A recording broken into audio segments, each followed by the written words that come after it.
And look who's here, Tori Amos. Hi, John. Hey, thanks for coming. Thanks for coming by. You're doing a little radio station kind of a tour, huh? Yeah, I'm cruising around. Just making the rounds. Just saying hey. Paying hospitality visits to your buddies in the broadcasting industry. Well, I'm glad you're here. Let me ask you this one question, because it's the first question everybody's asking about your CD. Your good new CD, Boys for Pele. What's the story behind the pig on this? You mean the picture? The pig. That's what people are calling it. Tori is breastfeeding a pig on here, which is an interesting approach. And is that like a Hollywood stunt pig, or is it a pig from a farm somewhere? No, the little critter lives in Louisiana. Which is where you recorded some of this. And we shot all the photographs in Louisiana. And the idea is really about, well, you can kind of make of it what you want. I'm trying to let people have their freedom with it, but the truth is, I saw it as the stuff that's hidden, what is not kosher. I grew up in a real Christian household, and there was a lot of not kosher in my Christian household. And so I'm trying to bring those out of the closets, really. Okay, that's cool. It's very striking imagery, the artwork on the album. Paul Mono photographed everything. I've worked with her on all 3 albums now. Now you, if I understand right, this is the first album where you really produced it yourself, which I'm not sure anybody really understands what producing means, but I saw a quote from you that says, there were places I'd never let myself go musically and lyrically in the past. This time around I could push myself to explore beyond those boundaries because someone wasn't looking over your shoulder saying that was good, that was bad. Right. I've collaborated with people that are really wonderful, particularly Eric Ross, who I collaborated with a lot on Under the Pink, and a bit on Little Earthquakes. And it's not as if I don't enjoy collaborating, but it is a real different kind of feeling when you just go, well, I don't have to bounce this off anybody, even if I wanted to. I can just kind of see if it works, and there's always the red light, and you can erase it if it doesn't. And I've really enjoyed that kind of freedom. Is it kind of scary to know that you're actually making the ultimate call on this stuff, and good or bad, it's on your shoulders? Sometimes, when I look back, there are always a couple things. There are always, you wish you could just kind of step back. If I knew a couple things I knew now, I might have made a couple different moves. But well, that life's like that, though, really. It's not just singers and songwriters. I think that's with most musicians, though, if they're talking about a record. Yeah. There's always that moment when you go, God, should I have recorded this song? I didn't record this one. It didn't feel ready. And then you're going, oh, God, why did I record this? Well, don't you get a chance sometimes to try them out on a stage before? You ever try new stuff out before you recorded it and kind of let it sort of develop and then record it? I have 67 boots. So, if I tried it on stage, it'll be on disc. That's right. You do have some fanatical fans out there, don't you? Well, and some of them just aren't. They're works in progress, and I'm not ready for them to be on disc yet in whatever form. Yeah. Yeah. Well, will you do something for us here? You got the keyboard all hooked up. Yeah. Tori Amos, On the Mountain.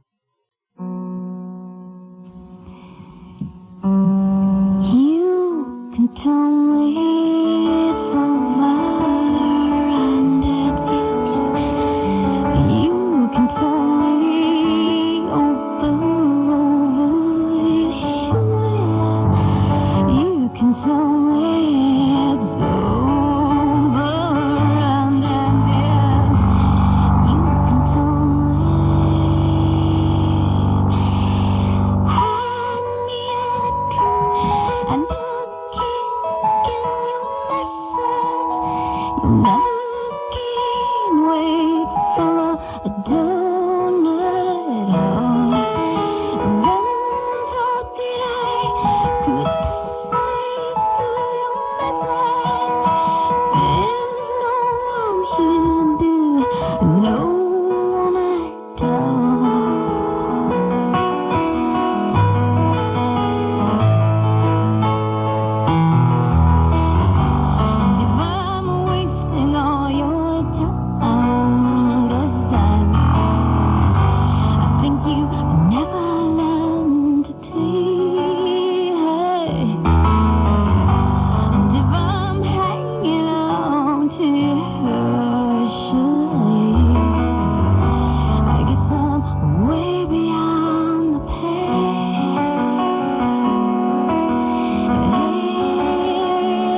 very own devoted satellite. Happy for you, and I'm sure that I hate you. Too soon's too many, but fire there. Yeah, you've been wasting all my time. This time, I said you never learn to take. And if I'm hanging on to your side, I guess I'm way beyond the pale. I guess I'm way beyond the pale.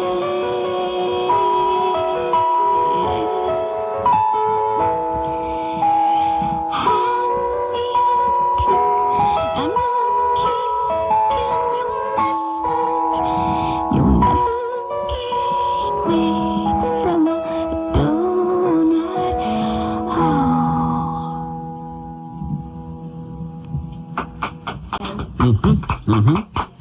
They're very nice. Tori Amos on 103.7 FM, The Mountain. You started, I'm sure your longtime fans are well acquainted with your whole story, but you started playing the piano like at, what, 4 years old or something like that? I mean, seriously? Well, my mother says I started when I was 2.5, and that's what my mother says. What kind of stuff would you have been playing at that point? Um, Besides just pounding on the keyboards with a handful of Gerber baby food. Well, actually, I know this sounds weird, John, but not all 2.5-year-olds do that. Obviously not. I mean, I think, I don't know my repertoire then, but I know my father was trying to get me to play Onward Christian Soldiers. He's still trying to get me to play it. So, I just tried to play anything that I heard, whatever that was, whatever was going on. Somebody was humming. My brother and sister were practicing their minuets and stuff. So I would just play whatever I could hear. So there was sort of an atmosphere, some classical training and stuff going on around you? Yeah. I went to the Peabody Conservatory in Baltimore when I was 5, and that didn't work out so well. But I just kept putting my ear to the ground, anything I could hear, because I wanted to expand the instrument of the piano a bit. Yeah. Well, I'd say you're succeeding at that. Well, trying. I mean, I'm trying. We're going to tour with a harpsichord this time. Great. Harpsichord and the Busendorfer, and just try and take it further. I think that when I play live, the songs develop. That's the funny thing. You record a record, and I don't always think it's the best time. I think it's kind of ass backwards. So it'd be great if you could tour first and then record them, because they shift and change and develop and become something sometimes more interesting than the records. The record is kind of just a starting point for you. Yeah. Well, play something else for us, would you? Okay.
my faith ever knew. Round and round and round I go. Round and round this temple keeps. Round and round and round I go. Round and round this temple keeps.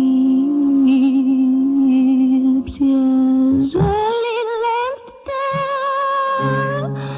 shut down the day.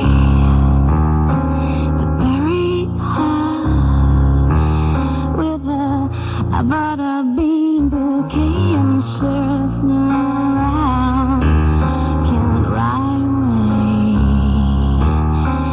like you said into the sunset. And I won't say that he shouldn't have paid, but mama, it wasn't my bullet. Great. Tori Amos on the mountain. Beautiful. Nice work. Thanks. Like you need to hear that from me. No, you know, sometimes funny things happen. You lose your paddle, and you know, it's funny over here. You don't have to tell us about anything that went wrong because Yeah. we can't tell the difference. Okay, It well, sounds anyway, great. okay, thanks. You have, I think, probably one of the biggest followings on the internet of practically any popular artist that's out there right now. I'm sure you're aware of that, right? Or no? I think they're busy. I mean, there are pages and pages of people's little home pages that they've made that are tributes to you out there. It's unbelievable. And do you have any idea why this is? Why you in particular are so closely followed by people who have computers? I don't know. I mean, I don't know. Do you ever have any contact with any of these people? No, I don't have a computer. I don't know how that whole thing works. Well, there's a keyboard involved. How hard can it be? No, but it is a different world, really. I do think kind of though that I'm a nerd, and there are a lot of nerds that have computers, and that's not a bad thing. But I've always been, I